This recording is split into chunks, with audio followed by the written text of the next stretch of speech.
E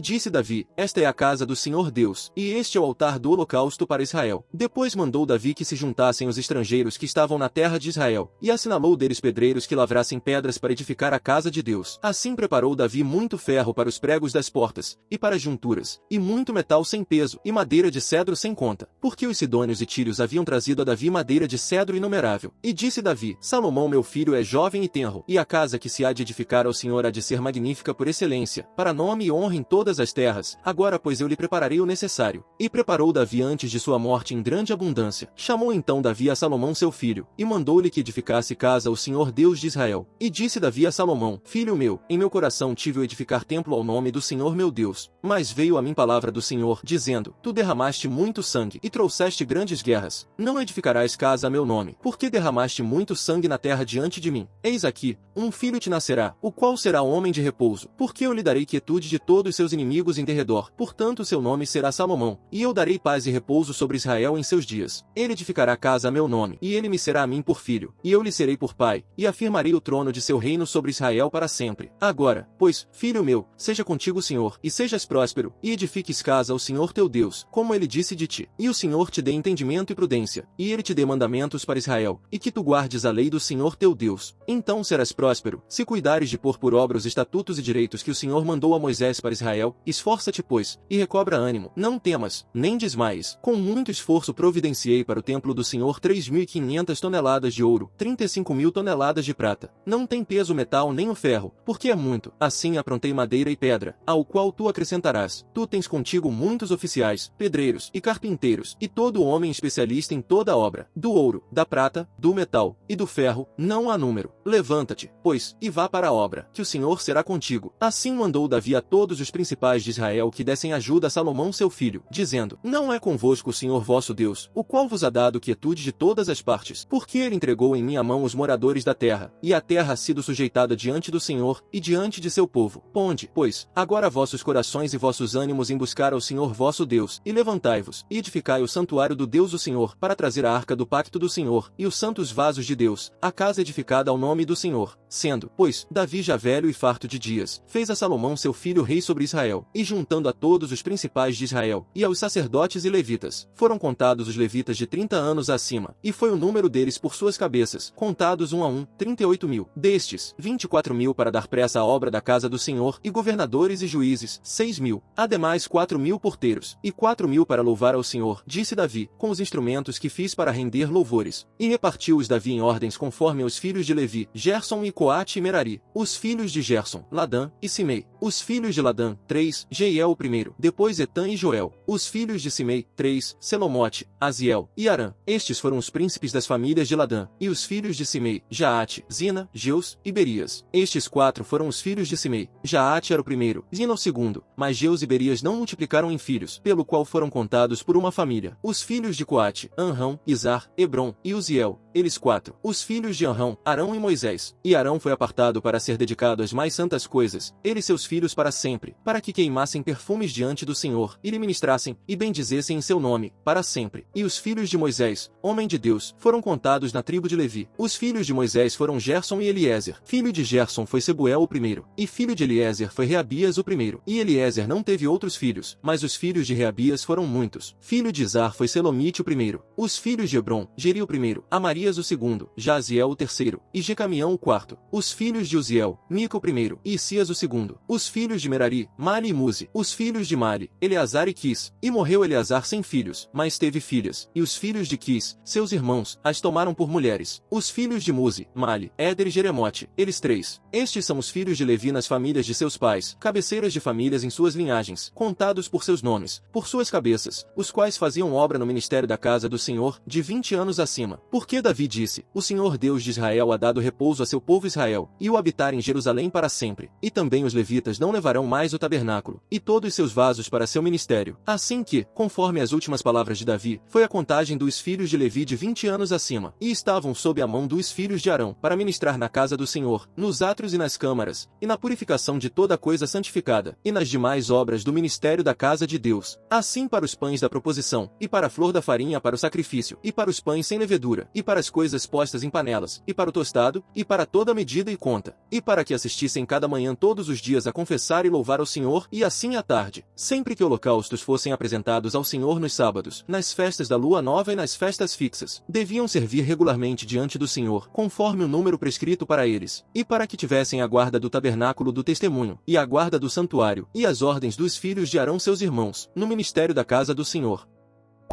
Então, que? Somos nós melhores? Não, de maneira nenhuma, pois já delatamos que todos, tanto judeus como gregos, estão debaixo do pecado. Como está escrito, não há justo, nenhum sequer, ninguém há que entenda, ninguém há que busque a Deus. Todos se desviaram, e juntamente se tornaram inúteis. Não há quem faça o bem, não há um sequer. Suas gargantas são sepulcro aberto, com suas línguas enganam, veneno de serpentes está sob seus lábios, suas bocas estão cheias de maldição e amargura, seus pés são velozes para derramar sangue, destruição e miséria há em seus caminhos, e não conheceram o caminho da paz. Diante dos seus olhos não há temor a Deus. Ora, sabemos que tudo que a lei diz aos que estão na lei, para que toda boca se cale, e todo o mundo seja condenável perante Deus. Assim, ninguém será justificado diante dele pelas obras da lei, porque o que vem pela lei é o conhecimento do pecado. Mas agora, independentemente da lei, a justiça de Deus se manifestou, tendo testemunho da lei e dos profetas. Isto é, a justiça de Deus por meio da fé em Jesus Cristo, para todos os que creem, pois não há diferença, porque todos pecaram, e estão destituídos da glória de Deus, e são justificados gratuitamente pela sua graça, por meio da redenção que há em Cristo Jesus. Deus propôs Jesus por sacrifício de reconciliação, pela fé em seu sangue, para demonstrar a sua justiça. Ele deixou de considerar os pecados antes cometidos, sob a paciência de Deus, para demonstrar a sua justiça neste presente tempo, a fim de que ele seja justo e justificador daquele que tem fé em Jesus. Onde, pois, está o orgulho? Este é excluído. Por qual lei? A das obras? Não, mas sim, pela lei da fé. Concluímos, portanto, que o ser humano é justificado pela fé, independentemente das obras da lei. Por acaso Deus é somente dos judeus, e não também dos gentios? Certamente que dos gentios também, já que há um só Deus, que justificará pela fé os circuncisos, e por meio da fé os incircuncisos. Por acaso anulamos a lei pela fé? De maneira nenhuma. Pelo contrário, confirmamos a lei.